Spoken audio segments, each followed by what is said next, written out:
எல்லாம் நல்லா இருக்கீங்களா? எல்லாம் நல்லா இருக்கணும். இது இன்றைக்கி ஒரு அரிசி போட்டு ஒரு பாயசம் செய்யலான்னு இருக்கிறேன். ஒரு காப்படி அரிசி எடுத்துக்கிட்டேன். ஒரு டம்ளர் அளவு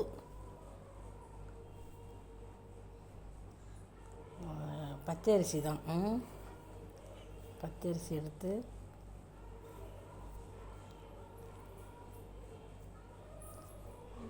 வறுத்துக்கணும். நல்லா பொண்ணுலாம் வர வரைக்கும் வறுக்கணும்.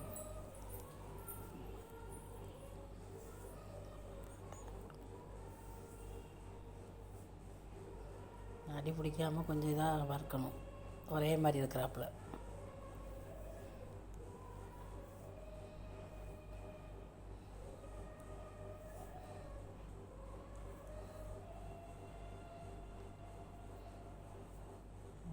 செவந்து வரட்டும், கொஞ்சம் செவந்து வர மாதிரி கொஞ்சம் பார்ப்போம்.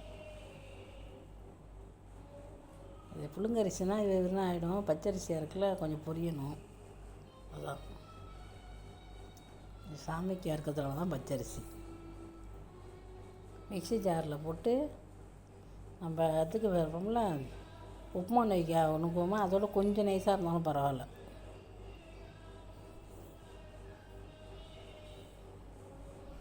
உங்களுக்கு ஏலக்காய் பிடிச்சா அதிலே 2 ஏலக்காய் போட்டு நுணுக்கிக்கோங்க.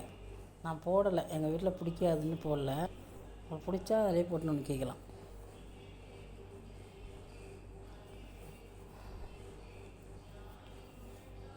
அதெல்லாம் சலிக்கணும்லாம் அவசியம் கிடையாது. நம்ம அப்படியே போட வேண்டியதான். தேங்காய் பால் புளியறதுக்கு தேங்காய் போட்டுருக்கேன். ஃபஸ்ட்டு 2 பால் எடுத்து, ஒரு பால் எடுத்து ஃபஸ்ட்டு எடுத்து வச்சுருங்க. அப்புறம் 2 வாட்டி புளிஞ்சு அந்த தண்ணியை எடுத்து தனியாக இருக்குங்களா, அதை தனியாக வச்சுக்கிட்டு அதை சூடு பண்ணி தான் இப்போ இதை வேக வைக்க போகிறோம். இது ஃபஸ்ட்டு பால்.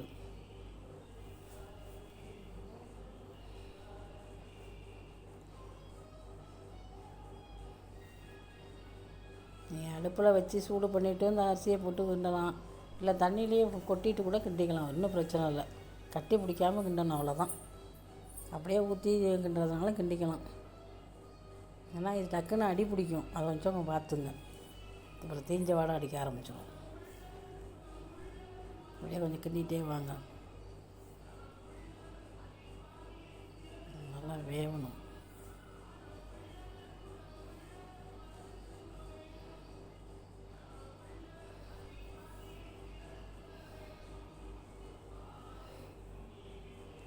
கிண்டணும், அடி பிடிச்சிடணும்னா நிறுத்துனீங்கன்னா அடி பிடிச்சிடும். கிண்டிகிட்டே இருக்கேன், அதுக்கு தான் நான் ஒரு சிட்டியை உப்பு போடுங்க லைட்டாக. ஒரு பிஞ்சு அளவுன்னு சொல்லுவாங்களா, அந்தளவு போதும்.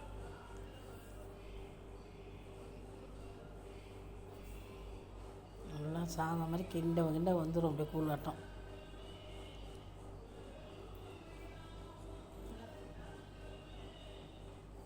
நல்லா வேகட்டும் வெந்ததுக்கப்புறம் ஊற்றிக்கணும். வேறு நல்லா வரணும். அப்புறம் சர்க்கரை நான் ஒரு டம்ளர் ஒரு கப்படி அளவு எடுத்தேன்னா 1/2 இது போட்டால் போதும்.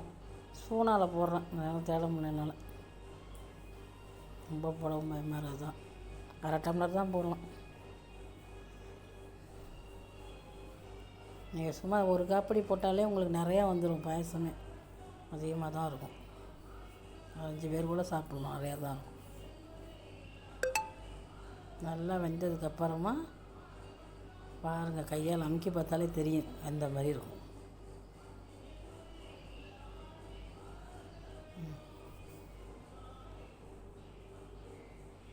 அப்போ என்ன செய்யுங்க, இந்த ஃபஸ்ட்டு பால் எடுத்து ஊற்றிடுங்க, தேங்காய் பால்.